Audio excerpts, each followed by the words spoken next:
नमस्कार स्टूडेंट्स, कैसे हैं आप सब लोग। देखो, लास्ट क्लास में हमारी जो बात हुई थी वो हुई थी मोनोपोली के ऊपर।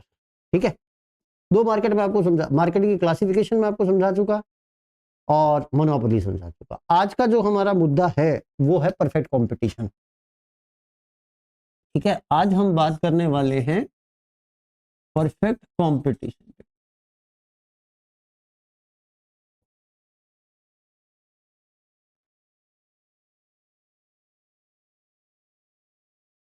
तो सबसे पहला मुद्दा तो ये कि यार ये परफेक्ट कंपटीशन होता क्या, क्योंकि देखो ये कंसेप्चुअली देखा जाए तो सबसे इंपॉर्टेंट मार्केट है। अगर इकोनॉमिक्स की बात करें तो हम सबसे इंपॉर्टेंट मार्केट की क्लासिफिकेशन में हम इसको लेते हैं, क्योंकि रीजन ये है कि इकोनॉमिक्स की ज्यादातर थ्योरीज परफेक्ट कंपटीशन के बेस पर दी गई हैं। स्पेशली अगर मैं बात करूं क्लासिकल इकोनॉमिक्स की, तो क्लासिकल इकोनॉमिक्स पूरा का पूरा परफेक्ट कंपटीशन की अजम्पशन पर बेस्ड है।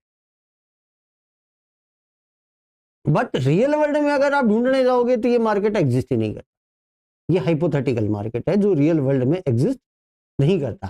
तो कभी कभी दिमाग काम करना बंद हो जाता है।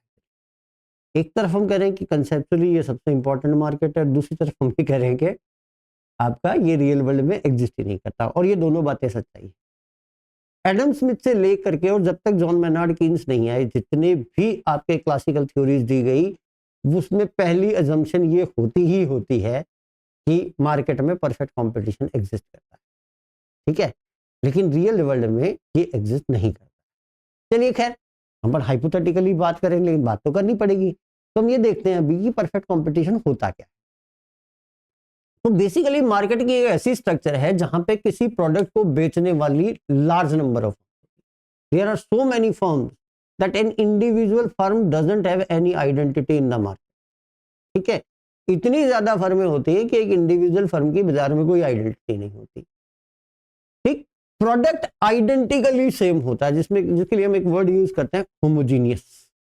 ठीक है, होमोजीनियस का मतलब सेम इन एवरी सेंस। हर तरीके से प्रोडक्ट क्या होता है, सेम होता है। Colour, size, packing, trademark, brand, brand तो होता ही नहीं है यहाँ पे, colour, size, packing, trademark, quality, सब कुछ सेम होता है।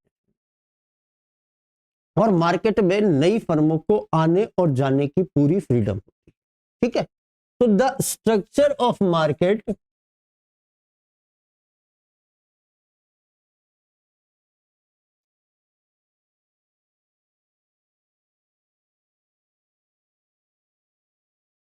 Market in which there are large number of firms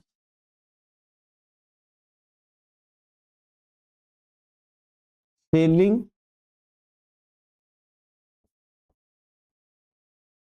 homogeneous product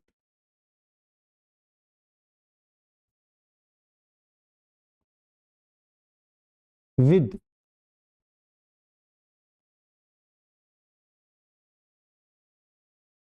free entry and exit in the market will be called perfect competition।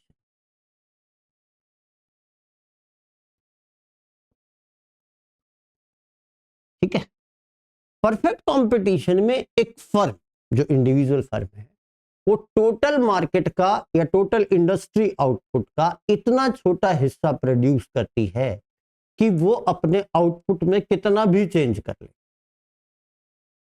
ठीक है, मार्केट को अफेक्ट नहीं कर सकती। एज अ रिजल्ट यहां पर प्राइस जो डिटरमाइन होगी वो इंडस्ट्री में डिमांड और सप्लाई के कॉम्बिनेशन से होगी। ठीक है, और इस प्राइस पर फर्म चाहे जितना प्रोडक्ट बेच सकती है, लेकिन वो प्राइस को चेंज नहीं कर सकती, क्योंकि ऐसा करने पर उसका कस्टमर उसको छोड़ के चला जाएगा। ठीक है, कि under perfect competition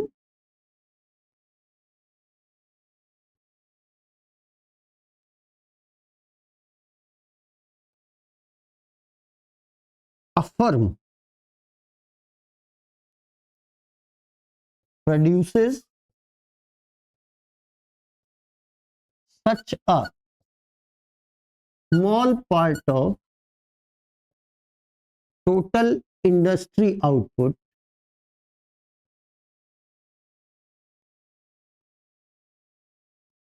that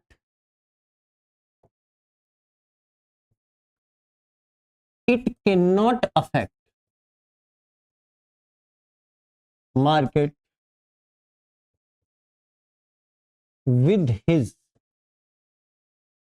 output decisions.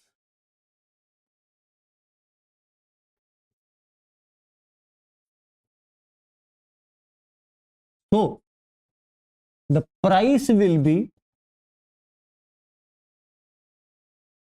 determined by the forces of demand and supply in the industry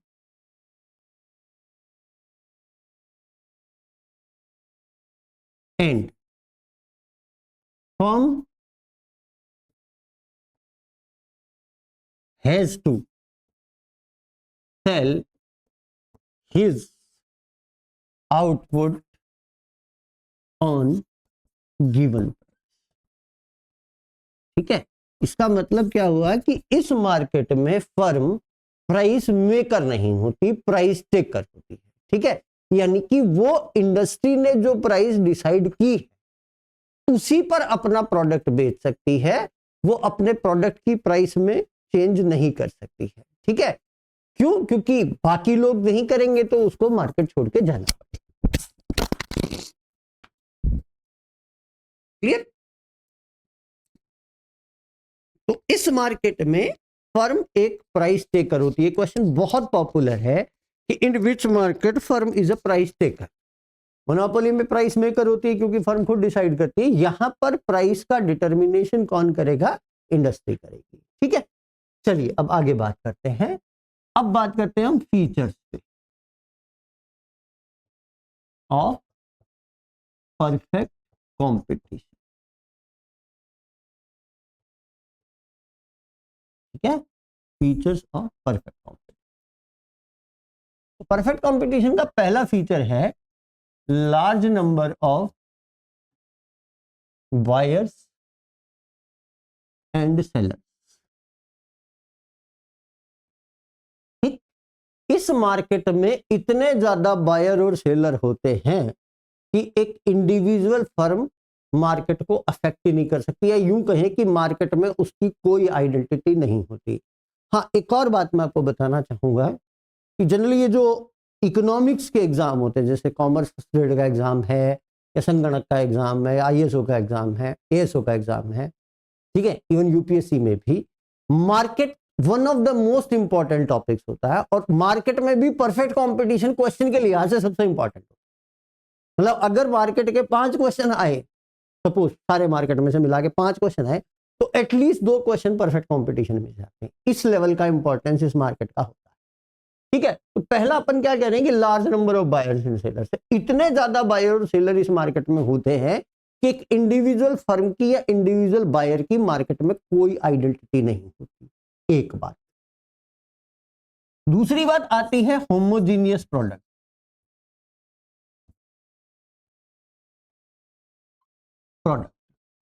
ठीक है, होमोजीनियस प्रोडक्ट का मतलब क्या है? Same in every sense. किसी भी तरह का कोई difference among the product of the firms आपको देखने को नहीं मिलेगा। इवन मैंने एक जगह पढ़ा था कहीं पर कि इस मार्केट में शॉप का साइज और प्रोड्यूसर का बिहेवियर भी सेम होता है। तो आप सोच सकते हो किस लेवल का ये हाइपोथेटिकल मार्केट है कि आप शॉप के साइज को भी सेम मान के चल रहे हो और आप प्रोड्यूसर के बिहेवियर को भी सेम मान के चल रहे हो। इस लेवल की होमोजेनिटी आपको इस मार्केट में देखने को मिलेगी। तीसरी बात आती है फ्री एंट्री एंड एग्जिट। ठीक है, इसका मतलब कोई भी फर्म जब चाहे तब बाजार में आकर के प्रोडक्शन करना स्टार्ट कर सकती है और जब चाहे तब वो बाजार छोड़ के जा सकती है। उसकी एंट्री और एग्जिट पर किसी तरह की कोई रोक नहीं होती है। क्लियर? तो इस बाजार में आपको फ्री एंट्री और एग्जिट देखने को मिलता है। अच्छा, एक और बात यहां पे ध्यान में रखने वाली है, हमेशा दिमाग में बिठा लो इस बात को कि जिस मार्केट में फ्री एंट्री एंड एग्जिट होगी वो मार्केट हमेशा आपको लॉन्ग रन में क्या देके जाएगा, नॉर्मल प्रॉफिट ही देके जाएगा, कभी भी वो आपको और कोई प्रॉफिट देके नहीं जाने वाला है। क्लियर हो गई बात? तो इस मार्केट में हमेशा आपको क्या मिलेगा, नॉर्मल प्रॉफिट मिलेगा। रीजन क्या है वो समझने की कोशिश कीजिए कि अगर शॉर्ट रन में प्रॉफिट कमा रही है फर्म, ठीक है, तो उसका इंपैक्ट क्या होगा, उस प्रॉफिट से इंस्पायर्ड होकर के नई फर्में मार्केट में आएंगी। जब नई फर्में मार्केट में आएंगी तो ऑब्वियस सी बात है कि इंडस्ट्री में सप्लाई का लेवल बढ़ेगा। जब इंडस्ट्री में सप्लाई का लेवल बढ़ेगा तो इसका इंपैक्ट ये होगा कि इंडस्ट्री में प्राइस क्या हो जाएगी, डिक्रीज हो जाएगी। और जैसे ही इंडस्ट्री में प्राइस डिक्रीज होगी तो जो फर्में, ठीक है, शॉर्ट रन में सुपर नॉर्मल प्रॉफिट कमा रही हैं, उनके प्रॉफिट्स किस में कन्वर्ट हो जाएंगे, लॉन्ग रन के अंदर नॉर्मल प्रॉफिट में कन्वर्ट हो जाएंगे। इस बात को बिल्कुल क्लियर कर दिमाग में रख लीजिएगा कि इस बाजार में आपको हमेशा क्या मिलता है, लॉन्ग रन में नॉर्मल प्रॉफिट ही मिलता है। दूसरा रीजन, अगर मान लिया किसी फर्म को शॉर्ट रन में लॉस हो रहा है तो क्या हो जाएगा, तो एक बात दिमाग में बिठाओ, शॉर्ट रन में अगर फर्में लॉस हो रही हैं तो कुछ फर्में तो क्या होंगी, ऑब्वियस सी बात है, उस लॉस से घबरा के मार्केट को छोड़ेंगी। जब वो फर्में मार्केट को छोड़ेंगी तो उसका इंपैक्ट क्या निकल के आएगा कि इंडस्ट्री में सप्लाई गिरेगी। जब इंडस्ट्री में सप्लाई गिरेगी तो उसका इंपैक्ट होगा, प्राइस बढ़ेगी। तो जो रिमेनिंग फर्में मार्केट में बची हैं उनके जो प्रॉफिट लॉसेस हैं वो कवर अप होके किस में बदल जाएंगे, नॉर्मल प्रॉफिट में बदल जाएंगे। और अगर किसी इंडिविजुअल फर्म को लॉस हो रहा है तो वो अपने प्लांट का साइज बढ़ा करके और इकोनॉमीज ऑफ स्केल को एंजॉय करेगी और अपनी कॉस्ट को कम करके अपने लॉस को नॉर्मल प्रॉफिट में कन्वर्ट कर लेगी। ठीक है, तो वी कैन से दैट कि इस मार्केट में लॉन्ग रन हमेशा आपको क्या देके जाता है, नॉर्मल प्रॉफिट देके जाएगा। तो चौथा फीचर क्या हो गया, normal profit in long run. ठीक है, शॉर्ट रन आपको प्रॉफिट लॉस नॉर्मल प्रॉफिट कुछ भी देके जा सकता है, लेकिन लॉन्ग रन हमेशा आपको क्या देके जाएगा, नॉर्मल प्रॉफिट देके जाएगा। पांचवी बात,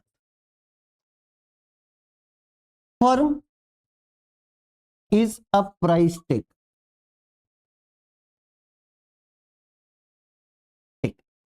ठीक है, अभी मैं थोड़ी देर पहले बता के गया हूं कि इस मार्केट में प्राइस का डिटर्मिनेशन इंडस्ट्री करती है और फर्म इंडस्ट्री ने जो प्राइस निकाल के दी है उस पर अपना प्रोडक्ट बेचती है। तो ऑब्वियस सी बात है कि इस मार्केट के अंदर firm will behave like price taker, क्योंकि उसके पास प्राइस डिटर्मिनेशन के राइट्स नहीं होते हैं। उसको इंडस्ट्री ने जो प्राइस निकाल के दी है उस प्राइस को फॉलो करना पड़ता है। क्लियर? अगले फीचर पे बात करते हैं, number 6, that is full knowledge of market.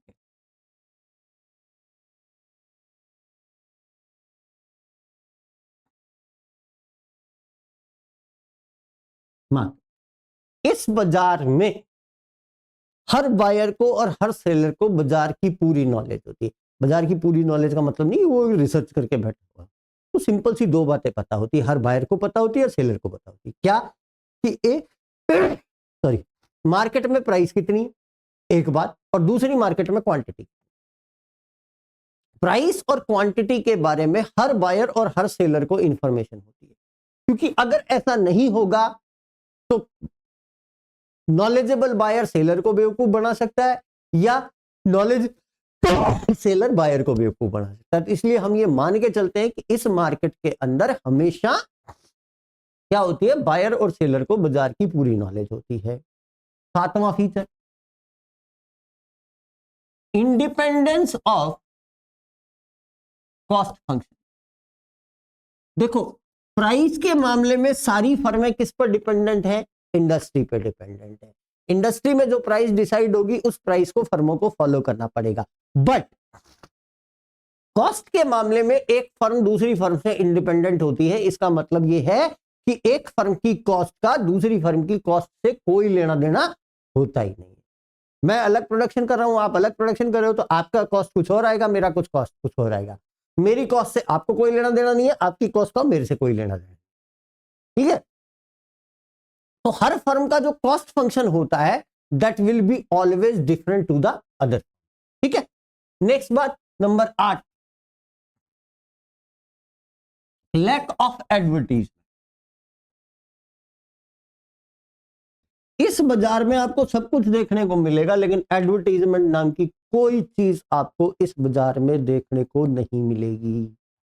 Reason उसका सीधा साधा सा है कि अगर आप मार्केट में एडवर्टीजमेंट करने गए तो आपको प्रॉफिट की जगह लॉस। स्ट्रेंज लग रहा होगा कि सर क्या मजाक थोड़ी कर रहे हो कि एडवर्टीजमेंट कर रहे हैं लॉस हो जाए, बिल्कुल होगा।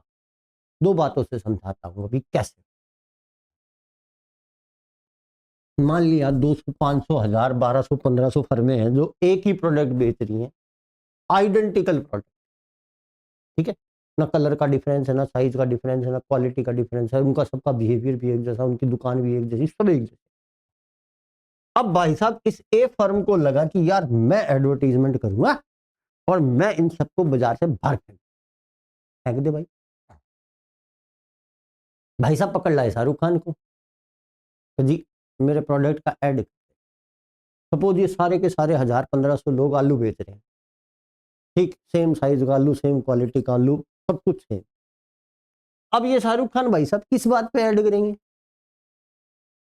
तो प्रोडक्ट का ही ऐड करेंगे ना, ब्रांड तो है ही नहीं। अब कि साहब ए ब्रांड आलू, एक बी ब्रांड आलू, एक सी ब्रांड आलू, ब्रांड का डिफरेंस है ही नहीं। शाहरुख खान अपनी हकलाती हुई आवाज में क्या बोलेगा? आलू ले लो, ठीक है। अब जरूरी है इस ए से आलू लिया जाएगा? कस्टमर को जहां से कन्वीनियंट होगी वो वहां से लेगा, एक बात। यानी कि एक ही सेल बढ़ेगी इस बात की कोई गारंटी नहीं है, ठीक है। दूसरी बात, अगर ये ए बंदा शाहरुख खान को पकड़ के लेके आया है तो शाहरुख खान उसकी बुआ का छोरा तो है नहीं जो पैसे नहीं लेगा, शाहरुख खान लेगा पैसे। मान लिया शाहरुख खान ने 20 लाख रुपए इससे ऐड करने के ले लिए। अब बता दो मुझे कि ये 20 लाख की रिकवरी होगी कैसे? क्यों? सेल बढ़ी नहीं, प्राइस को आप चेंज कर नहीं सकते, ताकि आप सोचो कि मैं प्राइस बढ़ा करके और फिर बेचूंगा तो ये जो आ रहे हैं वो भी नहीं आएंगे, वो सारे उठ के इनके पास भाग जाएंगे। तो भाई साहब आप तो लुट गए कि नहीं लुट गए? लुट गए ना। तो इस परिस्थिति में इस बाजार में कोई भी फर्म ऐड नहीं करती है, क्योंकि अगर वो ऐड करेगी तो ऑब्वियस सी बात है it has to be, it will always bear profit instead, sorry, it will always bear loss instead of profit. उसको प्रॉफिट की जगह क्या होगा? लॉस ही होगा, क्योंकि एडवर्टीजमेंट कॉस्ट की रिकवरी इस मार्केट में पॉसिबल ही नहीं है, ठीक है। तो हम ये मान के चलते हैं कि इस बाजार में सब कुछ होता है, लेकिन एडवर्टीजमेंट नाम की कोई चीज आपको इस बाजार में देखने को नहीं मिलेगी। क्लियर हो गई बात? लास्ट बात है number 9, free mobility of the factor.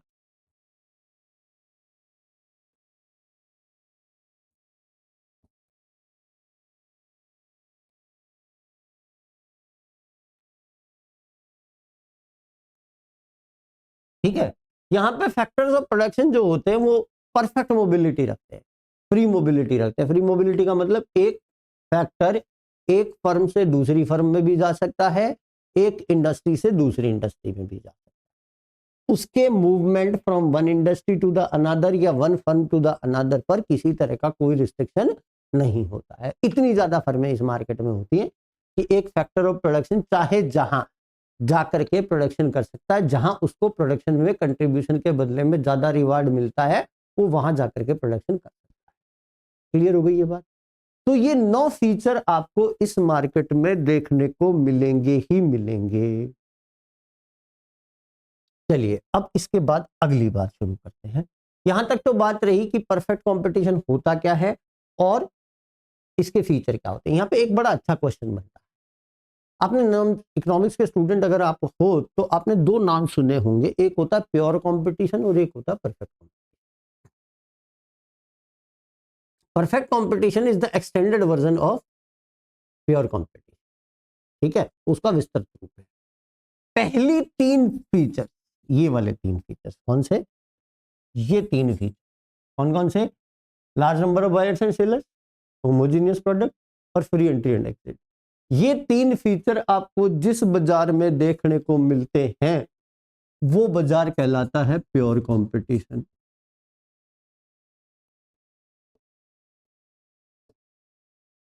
ठीक है, और इन तीन के अलावा बाकी फीचर भी आपको बाजार में देखने को मिल जाए तो जिस बाजार में देखने को मिलते हैं वो बाजार क्या कहलाता है? Perfect competition.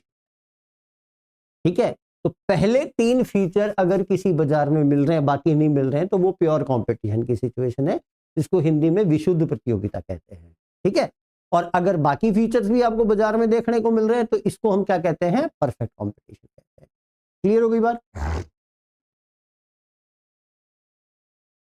चलिए अब अगली बात करते हैं।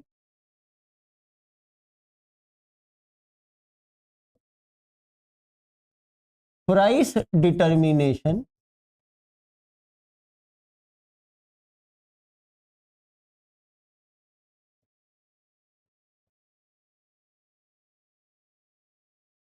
Under perfect competition.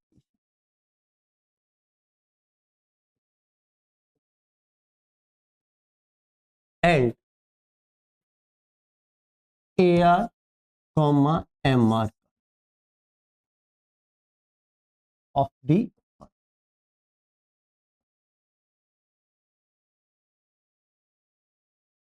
ठीक है, अब हमारा जो नेक्स्ट डिस्कशन का मुद्दा है वो ये है कि परफेक्ट कंपटीशन में प्राइस डिटर्मिनेशन कैसे होता है और फर्म के AR MR का भी कैसे।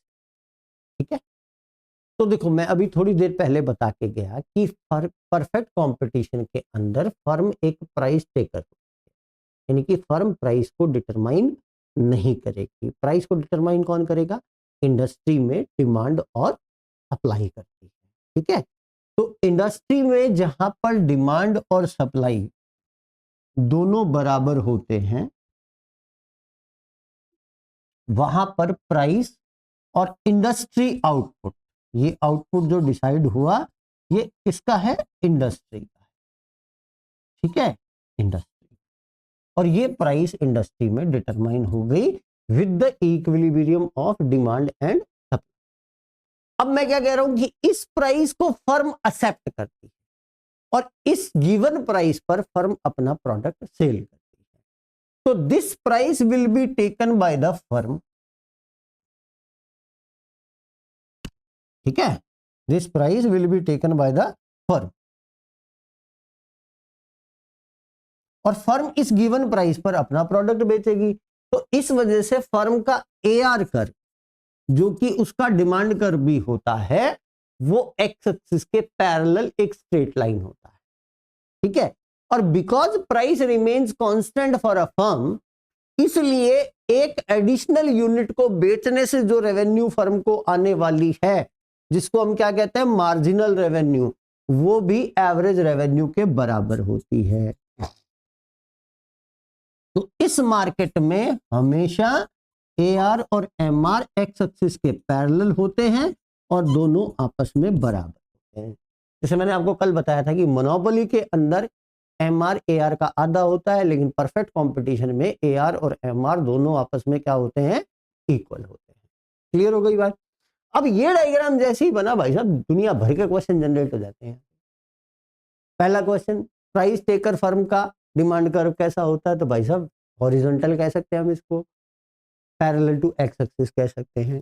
ठीक है, डिमांड कर्व जब पैरेलल टू एक्स एक्सिस है तो इसकी इलास्टिसिटी कैसी हो गई? इनफाइनाइट हो गई।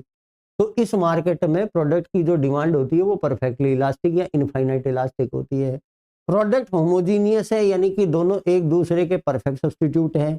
जब परफेक्ट सब्स्टिट्यूट की सिचुएशन होती है तो क्रॉस इलास्टिसिटी भी क्या हो जाती है? इनफाइनाइट हो जाती है। तो यहाँ पे तीन चार चीजें बड़ी इंपॉर्टेंट निकल के आती हैं। देखो, पहली चीज इलास्टिसिटी, परफेक्टली इलास्टिक इलास्टिक होती है। ठीक है, क्रॉस इलास्टिसिटी, दूसरी मैं क्या कर रहा हूं? क्रॉस इलास्टिसिटी EXY, ये भी क्या होती है? इनफाइनाइट होती है क्योंकि प्रोडक्ट होमोजीनियस है। तीसरी बात आपका डिमांड कर्व, तो डिमांड कर्व कैसा हो जाएगा आपका, डिमांड कर्व विल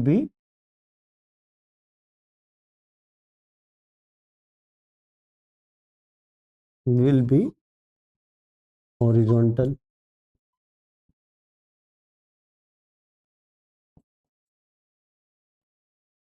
ये तीन बड़ी इंपॉर्टेंट चीजें हैं जो आपके दिमाग में रहनी चाहिए जब आप परफेक्ट कंपटीशन में एआर कर्व या डिमांड कर्व को स्टडी कर रहे हैं।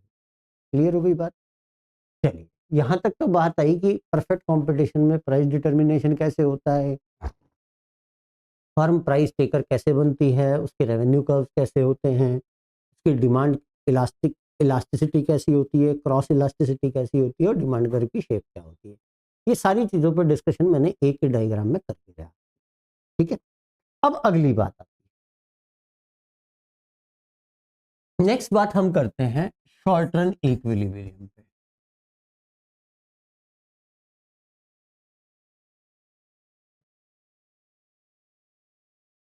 ऑफ फर्म, ठीक है, परफेक्ट कंपटीशन में एक फर्म का शॉर्ट रन इक्विलिब्रियम कैसे होता है, ये हमारा अगला मुद्दा है। तो एक फर्म का शॉर्ट रन इक्विलिब्रियम निकालने के लिए हम पहले वाले मार्केट की ही दोनों कंडीशंस को लेकर के चलते हैं। पहली कंडीशन क्या होगी कि एमआर की वैल्यू एमसी की वैल्यू के बराबर होनी चाहिए, एक condition. And second condition, MC should be rising.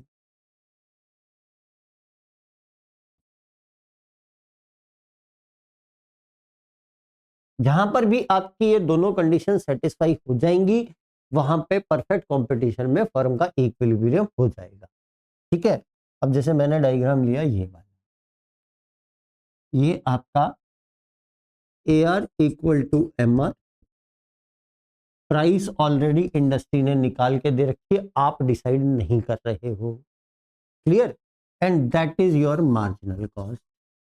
तो ये वाली जो पॉइंट है that will be the point of equilibrium, क्योंकि M R equal to M C यहां भी है और यहां भी है।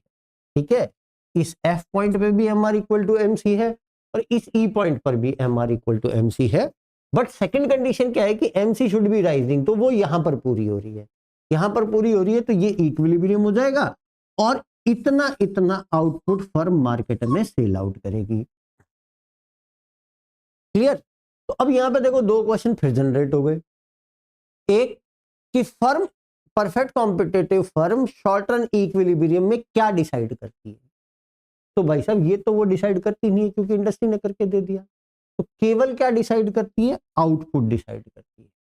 ठीक है, जहां मोनोपोली में एक फर्म शॉर्ट रन इक्विलिब्रियम में प्राइस और क्वांटिटी दोनों डिसाइड करती है, वहीं एक परफेक्ट कॉम्पिटिटिव फर्म केवल क्या डिटरमाइन करती है? क्वांटिटी डिटरमाइन करती है, बिकॉज प्राइस उसको ऑलरेडी इंडस्ट्री से गिवन होती है। ठीक है, तो जब वो डिटरमाइन प्राइस को कर क्वांटिटी को करती है, तो वो कंट्रोल भी किसको कर सकती है? केवल क्वांटिटी को कर सकती है।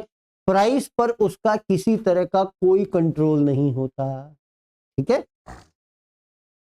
ये दोनों चीजें भी बड़ी इंपॉर्टेंट हैं कि मैंने कहा पहली बार perfect competitive firm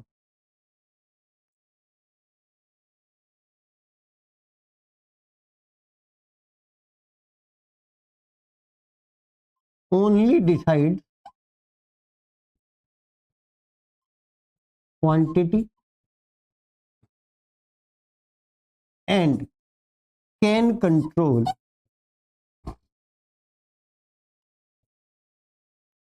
only quantity in equilibrium.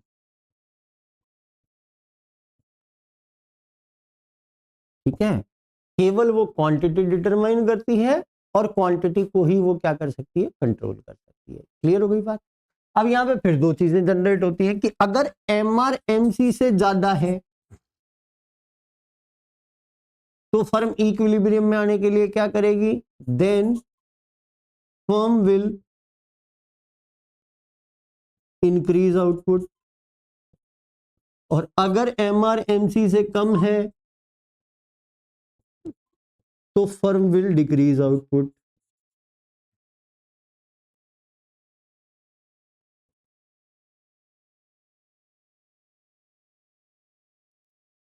खत्म। ये दो चीजें आपको देखने को यहाँ पे मिलती हैं। एमआरएमसी से ज्यादा कहाँ पे है? इस सिचुएशन में है। तो अगर इस सिचुएशन से आपको यहाँ आना है तो आपको क्या करना पड़ेगा? आउटपुट बढ़ाना पड़ेगा।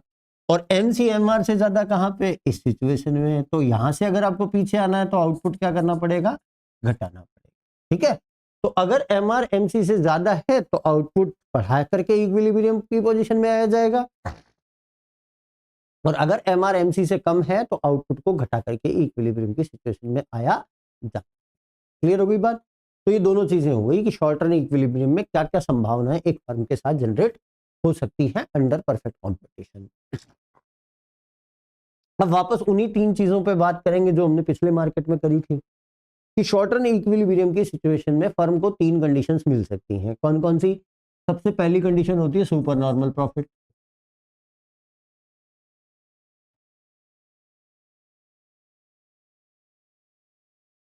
तो एक फर्म को शॉर्ट रन में सुपर नॉर्मल प्रॉफिट कब होता है? जब टोटल रेवेन्यू टोटल कॉस्ट से, एवरेज रेवेन्यू एवरेज कॉस्ट से ज्यादा, तब एक फर्म शॉर्ट रन में क्या कमाती है? सुपर नॉर्मल प्रॉफिट कमाती है। चलिए इसका डायग्राम बना लेते हैं।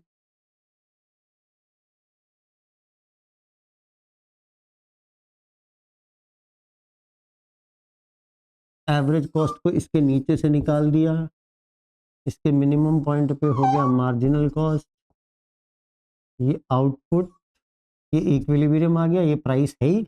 ये आउटपुट की लाइन जहां एवरेज कॉस्ट को इंटरसेक्ट करती है वहां पे कॉस्ट डिसाइड हो जाती है, और इतना इतना प्रॉफिट आपको इस बाजार में देखने को मिल जाएगा।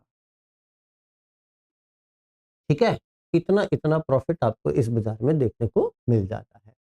तो शॉर्ट रन में पहली सिचुएशन आपको क्या मिल सकती है? सुपर नॉर्मल प्रॉफिट की मिल सकती है। दूसरी सिचुएशन पे बात करते हैं, नॉर्मल प्रॉफिट। तो एक फर्म को नॉर्मल प्रॉफिट तब होता है जब उसका टोटल रेवेन्यू टोटल कॉस्ट के बराबर होता है, एवरेज रेवेन्यू एवरेज कॉस्ट के बराबर। ठीक है, चलिए डायग्राम बनाते हैं।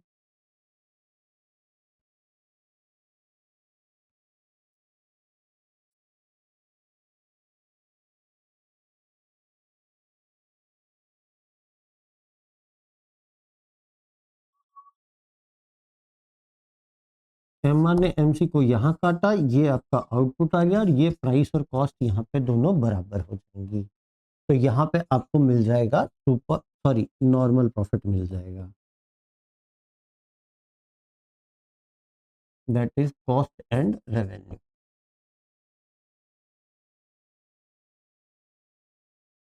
ठीक है, तो ये आपका मामला हो गया नॉर्मल प्रॉफिट का। तीसरी सिचुएशन जो आपको मिलती है वो होती है लॉस की। थर्ड सिचुएशन होती है लॉस की। तो जब टोटल रेवेन्यू टोटल कॉस्ट से और एवरेज रेवेन्यू एवरेज कॉस्ट से कम हो जाता है, तब एक फर्म को क्या होता है? लॉस होता है। ठीक है,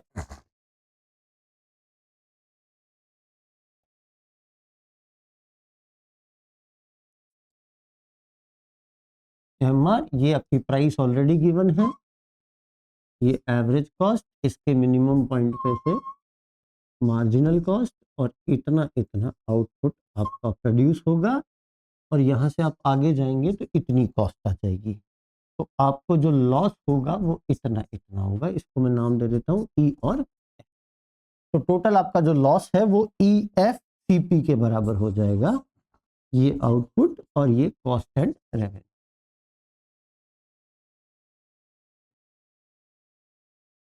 ठीक है, तो ये मुद्दा हो गया तुम्हारा लॉस का खत्म। तो तीन कंडीशंस आपको शॉर्ट रन में मिलती हैं, super normal profit, normal profit और लॉस। अब इसके बाद अगली बात आती है कि भाई साहब, अगर एक फर्म को शॉर्ट रन में लॉस हो रहा, मान लिया, तो क्या वो फर्म मार्केट में सस्टेन करेगी? क्योंकि लॉन्ग रन में तो नॉर्मल कॉस्ट मिलेगी, नॉर्मल प्रॉफिट मिलने वाला। तो मुद्दा हमारा ये है कि क्या फर्म को शॉर्ट रन लॉस की सिचुएशन में प्रोडक्शन कंटिन्यू करना चाहिए कि नहीं करना। ठीक है, इस टॉपिक को हम बोलते हैं शट डाउन पॉइंट। ठीक है, क्या कहते हैं? Shut down point. देखो, एक फर्म का जो टोटल कॉस्ट होता है वो दो कॉस्ट से मिलके बनता है। एक होती है टोटल फिक्स्ड कॉस्ट और दूसरी होती है टोटल वेरिएबल कॉस्ट। ठीक है, first one is total fixed cost and second one is total variable cost. अब देखो, तो मैंने कहा टोटल कॉस्ट जो है वो किसके बराबर है, टीएफसी और टीवीसी के बराबर। ये वो कॉस्ट है जिसका आउटपुट से कोई लेना देना है नहीं, एक बार लग गई सो लग गई। ठीक है, अब अगर फर्म का टोटल रेवेन्यू ज्यादा है या इक्वल है किससे, total variable cost. Variable cost कौन सी है, जो हर बार प्रोडक्शन करने पर आपको लगानी पड़ती है। ठीक है, तो अगर एक फर्म को मिलने वाला टोटल रेवेन्यू उसकी टोटल वेरिएबल कॉस्ट से ज्यादा या उसके बराबर है तो फर्म लॉस में भी प्रोडक्शन करती रहेगी। यानी कि इसको अगर मैं क्यू से डिवाइड कर दूं तो मैं ऐसे भी कह सकता हूं कि प्राइस जो है वो एवरेज वेरिएबल कॉस्ट या उससे ज्यादा है तो फर्म लॉस में भी प्रोडक्शन करना जारी रखती है। ठीक है, लेकिन अगर प्राइस, या यूं कहूं मैं अगर कि total revenue total variable cost से कम हो जाता है या प्राइस एवरेज वेरिएबल कॉस्ट से कम हो जाती है तो उस कंडीशन में फर्म बाजार छोड़ के चली जाती है या प्रोडक्शन करना बंद कर देती है और बाजार छोड़ के चली जाती है। तो इसका मतलब वो मिनिमम पॉइंट जहां पे फर्म लॉस में भी प्रोडक्शन करना कंटिन्यू रखती है वो होता है price equal to average variable cost. ठीक है, या total revenue equal to total variable cost, और प्राइस की फॉर्म में जाए तो price is equal to average variable cost. तो ये जो पॉइंट होता है, जो मिनिमम पॉइंट जहां पे फर्म लॉस में भी प्रोडक्शन कंटिन्यू करती है, उस पॉइंट को हम क्या कहते हैं, शटडाउन पॉइंट कहते हैं।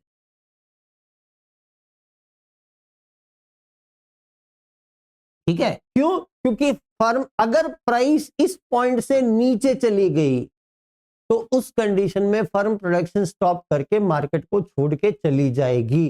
तो वो मिनिमम पॉइंट जहां पे फर्म लॉस में भी प्रोडक्शन कंटिन्यू करती है वो कौन सा होता है, P equal to AVC, and this point is also known as shut down point in economics. ठीक है, तो देखिए ये तो हो गया आपका A R equal to M R, ये प्राइस है ही, और एवीसी इसको टच करके जा रही है। एसी कहीं ऊपर है वो है, ठीक है, ये कहीं एवरेज कॉस्ट है वो है, लेकिन M R equal to M C यहाँ है। तो ये जो पॉइंट होगा, लॉस तो आपको हो रहा है, इतना इतना लॉस हो रहा है, कहीं कोई दिक्कत नहीं है, लेकिन आपकी एवरेज वेरिएबल कॉस्ट प्राइस के बराबर है। इसको मैंने एवीसी लिखा और ये एसी है। तो ये जो पॉइंट है इस पॉइंट को क्या कहा जाएगा, शट डाउन पॉइंट। ठीक है, तो शट डाउन पॉइंट कौन सा होता है, वो मिनिमम पॉइंट होता है जहां पे फर्म लॉस में भी प्रोडक्शन करना जारी रखती है या प्राइस के जिस पॉइंट से कम होने पर फर्म बाजार छोड़ के चली जाए। ठीक है, इससे रिलेटेड तीन क्वेश्चन बनते हैं, चौथा क्वेश्चन बनता ही नहीं। और अगर ये क्वेश्चन किसी भी एग्जाम में आता है तो इससे रिलेटेड ऑप्शंस भी सेम रहते हैं। मैं चार ऑप्शन लिख रहा हूं। ठीक है, पहला ऑप्शन है P greater than ABC, second option P equal to ABC. चलिए मैं इसको पहले ग्रेटर देन इक्वल टू कर देता हूं। दूसरा P equal to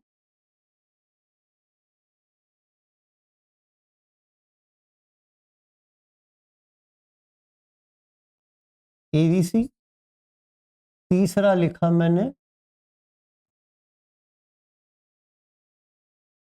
P greater than ABC, और चौथा मैंने लिखा P लेस देन एबीसी। ये चार ही ऑप्शन आपको एग्जाम में मिलेंगे, पांचवा ऑप्शन ही नहीं मिलेगा। अब क्वेश्चन तीन बनेंगे, तीनों के आंसर इसी चार में से तीन आंसर मिल जाएंगे आपको।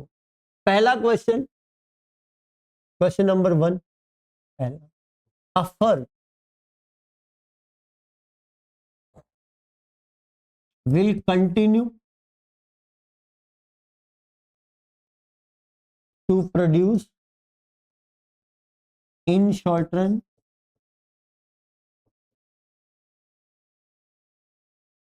if, sorry, short run under loss, under the situation of loss,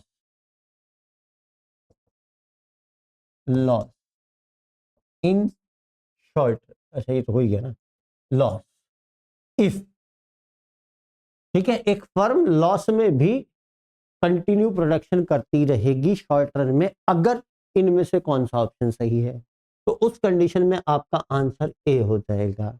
क्यों? क्योंकि लॉस में प्रोडक्शन फर्म तभी करती है जब पी या तो एवीसी से ज्यादा हो या एवीसी के बराबर हो। ठीक है, question number 2, shut down point. Down point क्या होता है? तो सिंपल सी बात है, शट डाउन पॉइंट क्या होता है? शट डाउन पॉइंट होता है आपका P इक्वल टू एवीसी होता है।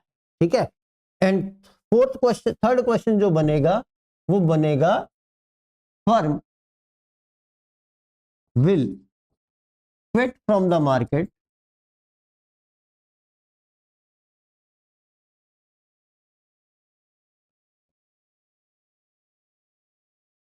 इन शॉर्ट रन इफ, तो उस कंडीशन में आपका आंसर क्या हो जाएगा? P less than AVC. ठीक है, फर्म लॉस में प्रोडक्शन कब तक करती रहेगी? जब तक कि उसकी प्राइस एवीसी से ज्यादा या इक्वल है। शॉर्ट शट डाउन पॉइंट कौन सा होगा? जब प्राइस इक्वल टू एवीसी है।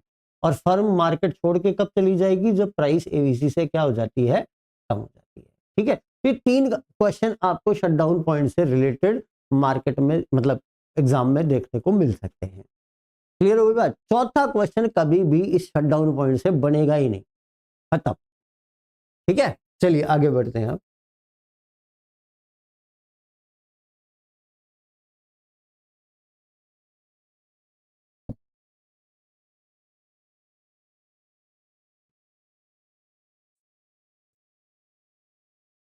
शॉर्ट रन सप्लाई कर ऑफ दी फर्म, ठीक है, अंडर परफेक्ट कंपटीशन। ये तो परफेक्ट कंपटीशन पढ़ रहे हैं तो ऑब्वियस ही बात है कि जो सप्लाई कर निकाला जाएगा ये किसमें निकाला जाएगा? परफेक्ट कंपटीशन में निकाला जाएगा, शॉर्ट रन के अंदर। तो बहुत सिंपल सा है, इसको ज्यादा मतलब कॉम्प्लिकेटेड बनाने की जरूरत नहीं है। वैसे मैं डायग्राम से प्रूव कर सकता हूँ बट ज्यादा कॉम्प्लेक्सिटी में नहीं जाना। एक सिंपल सी बात दिमाग में रखो कि द पार्ट ऑफ एमसी, ठीक है, the part of MC which is above AVC, या यूं कहें जो शटडाउन पॉइंट से ऊपर है। ठीक है, क्योंकि शटडाउन पॉइंट से नीचे तो हम जाएंगे नहीं, प्रोडक्शन नहीं करेंगे, मार्केट छोड़ के चले जाएंगे। तो the part of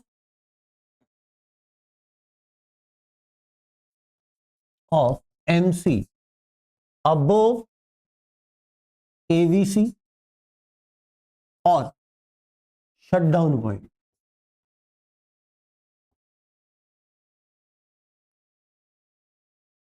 is called short run supply curve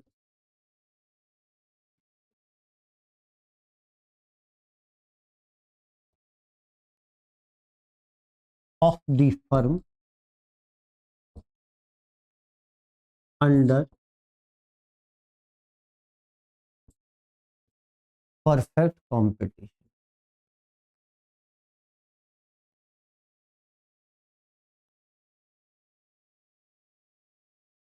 ठीक है, परफेक्ट कंपटीशन में एमसी का वो पार्ट जो एवीसी से ऊपर होता है उसको अपन क्या कहते हैं? शटडाउन पॉइंट कहते हैं। ठीक है, जैसे अपन डायग्राम से समझते हैं इस चीज को।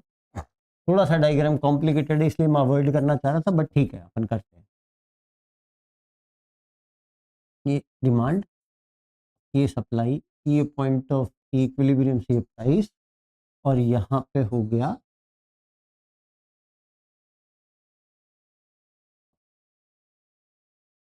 ए आर इक्वल टू एम। ठीक है, ये तो हुई। अब ये प्राइस है आपकी और ये आपका शटडाउन पॉइंट है जहां से एवीसी निकल के जाए।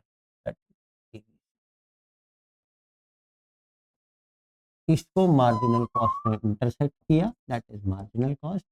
अब ये आप इतना आउटपुट मार्केट में बेच रहे हो तो प्राइस और क्वांटिटी का एक कॉम्बिनेशन बना ये ई।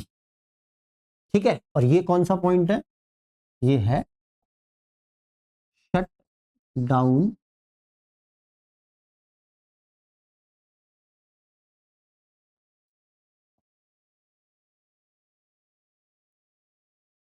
ठीक।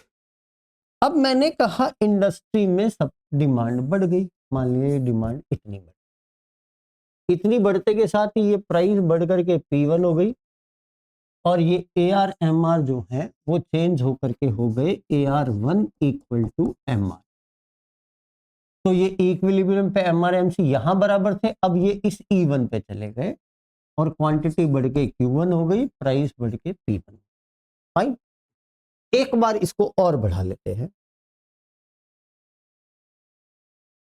ठीक, ये डिमांड और बढ़ गई, एक बार D2 पे चली गई तो प्राइस भी बढ़ के P2 पे चली गई और क्वांट ये AR MR भी चेंज होकर के AR2 इक्वल टू MR2 और ये जो इक्विलिब्रियम E1 पे था ये अब शिफ्ट हो गया E2 पे और क्वांटिटी आपकी Q1 से बढ़ के कितनी हो गई, Q2 हो गई।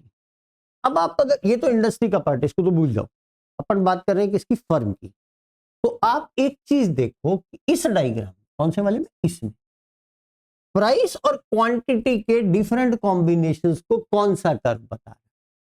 तो आपको दिख रहा होगा ये जो चल रहा है इक्विलिब्रियम किसके साथ चल रहा है, एमसी के सहारे साथ। ठीक है, लेकिन एमसी का कौन सा पार्ट, जो इस पॉइंट से ऊपर ऊपर का है, नीचे का पार्ट किसी काम का नहीं। ये वाला जो पार्ट है दैट इज नॉट काम का नहीं, काम का पार्ट, क्योंकि इससे नीचे प्राइस जाते ही तो हम बाजार छोड़ के चले जाएंगे। ठीक है, इससे नीचे जैसे ही प्राइस गई वैसे ही हम बाजार छोड़ के चले जाएंगे। तो यहां पे आप देखिए ये जो पार्ट है एमसी, ये वाला, ठीक है, इस पार्ट को क्या बोला जाएगा, short run supply.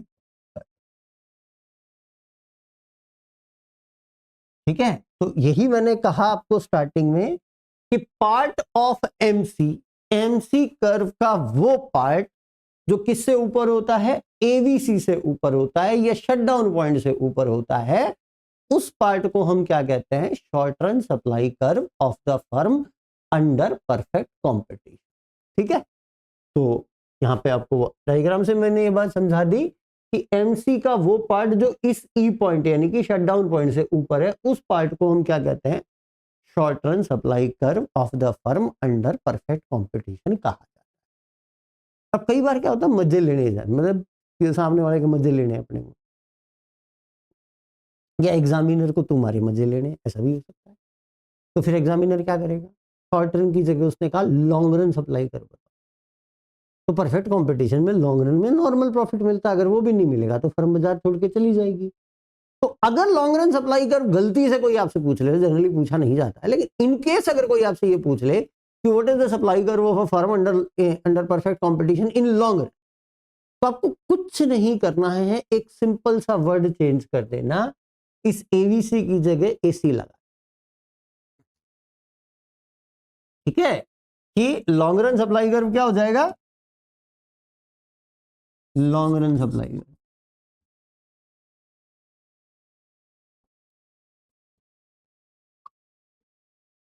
Part of MC above AC is called long run supply curve।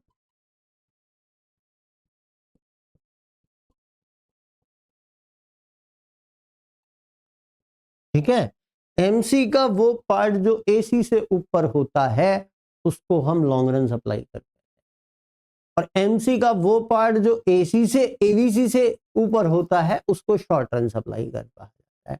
ये बिल्कुल दिमाग में क्लियर कट बिठा ले, आगे बात समझ में। ये तो बात रही शॉर्ट रन और लॉन्ग रन में सप्लाई कर्व कैसे होता है। कई बार अपन मजे ले लेते हैं, हम मोनोपोली में सप्लाई कर्व क्या होता है, आपने तो शुरुआत ही नहीं करी। तो एक्चुअली मोनोपोली के अंदर सप्लाई कर्व एग्जिस्ट ही नहीं।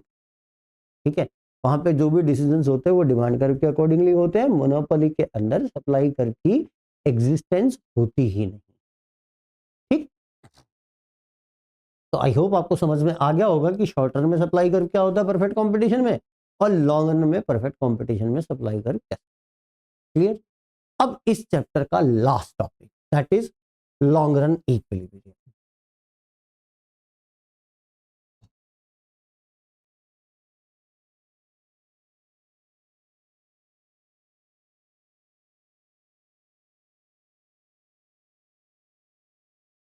ठीक है, लॉन्ग रन इक्विलिब्रियम। तो एक फर्म का शॉर्ट रन इक्विलिब्रियम तो हम पढ़ चुके हैं, एक फर्म का परफेक्ट कंपटीशन में लॉन्ग रन इक्विलिब्रियम उस पॉइंट पर होता है जहां लॉन्ग रन मार्जिनल कॉस्ट किसके बराबर होती है, मार्जिनल रेवेन्यू के बराबर होती है। ठीक है, और इस स्थिति में यानी कि लॉन्ग रन इक्विलिब्रियम की सिचुएशन में एक फर्म को हमेशा ही नॉर्मल प्रॉफिट मिलता है। क्यों मिलता है? क्योंकि अगर फर्मों को सुपर नॉर्मल प्रॉफिट हो रहा है तो ये प्रॉफिट नई फर्मों को इंस्पायर्ड करता है मार्केट में आके प्रोडक्शन करने के लिए। तो एज अ रिजल्ट होगा क्या? एज अ रिजल्ट ये होगा कि मार्केट में सप्लाई बढ़ जाएगी। जब मार्केट में सप्लाई बढ़ जाएगी तो ऑब्वियस ही बात है मार्केट में प्राइस डिक्रीज होगी। इंडस्ट्री के अंदर प्राइस डिक्रीज होते ही जो शॉर्ट रन प्रॉफिट्स हैं वो लॉन्ग रन के अंदर नॉर्मल प्रॉफिट में कन्वर्ट हो जाएंगे।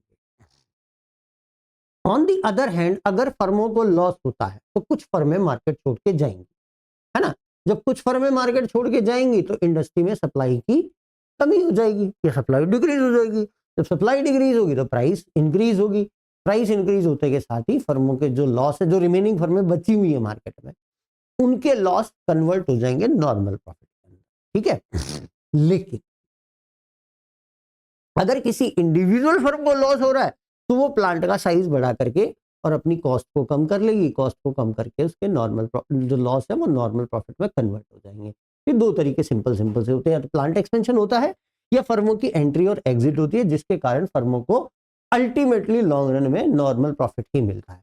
दूसरी बात, परफेक्ट कंपटीशन के अंदर एक फर्म का लॉन्ग रन इक्विलिब्रियम एलएसी के मिनिमम पॉइंट पे होता है। यानी कि देखिए, ये A R equal to M R है, ठीक है, ये प्राइस है, और ये हो गई आपकी लॉन्ग रन एवरेज कॉस्ट। ठीक है, और ये हो गई आपकी लॉन्ग रन मार्जिनल कॉस्ट। अब देखो, लॉन्ग रन एवरेज कॉस्ट जब बनती है तो वो short run average cost curve से बनती है। थोड़ा सा इसको दूसरा शेप चेंज कर देता हूँ, that is short run average, SAC1। ठीक है, और जब लॉन्ग रन मार्जिनल कॉस्ट बनेगी तो वो शॉर्ट रन मार्जिनल कॉस्ट से मिलकर बनती है। यहां पे आपका हो जाएगा इक्विलिब्रियम, और इतना इतना प्रोडक्शन आप बेच लोगे, प्राइस और कॉस्ट बराबर रहेगी। तो यहाँ पे देखो, ये जो पॉइंट है जिसको हम LAC का जो मिनिमम पॉइंट है इसको हम बोलते हैं optimum point of production.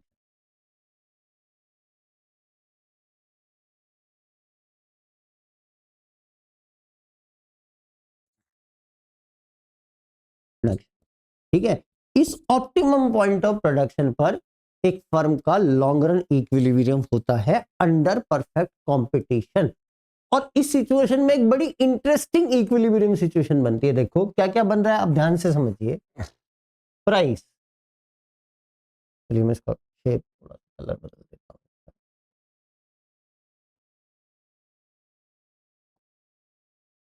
Price equal to AR equal to MR equal to LAC। ये चलो यहाँ तो ये आ ही नहीं रहा है, और बड़ा हो गया, चलो इसको नीचे ही लेते हैं। Price equal to AR equal to MR equal to LAC equal to LMC equal to SAC equal to SC।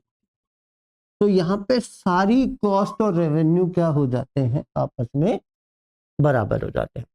तो एक बड़ी इंटरेस्टिंग लॉन्ग रन सिचुएशन यहाँ पे जनरेट होती है लॉन्ग रन इक्विलिब्रियम में, कि P equal to AR which will be equal to MR which will be equal to LAC which will be equal to LMC which will be equal to SSC which will be equal to SMC।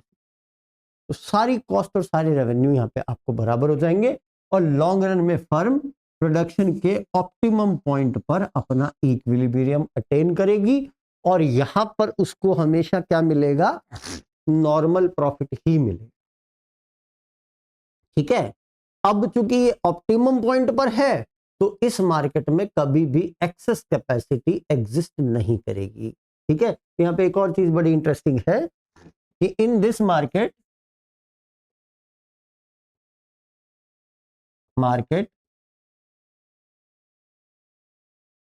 Access capacity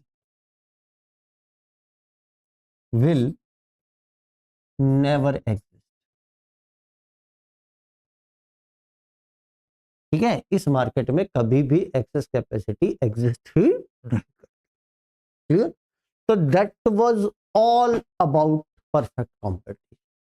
जितना कुछ perfect competition में हो सकता था, जो भी चीजें बताई जा सकती थी, वो मोटा मोटी मैं आपको सारी बता। ठीक है, इतना परफेक्ट कंपटीशन, इतना सब कुछ परफेक्ट कंपटीशन में पढ़ने के बाद मुझे नहीं लगता है कि आपको इससे ज्यादा पढ़ने की जरूरत है, अनटिल और अनलेस आप कोई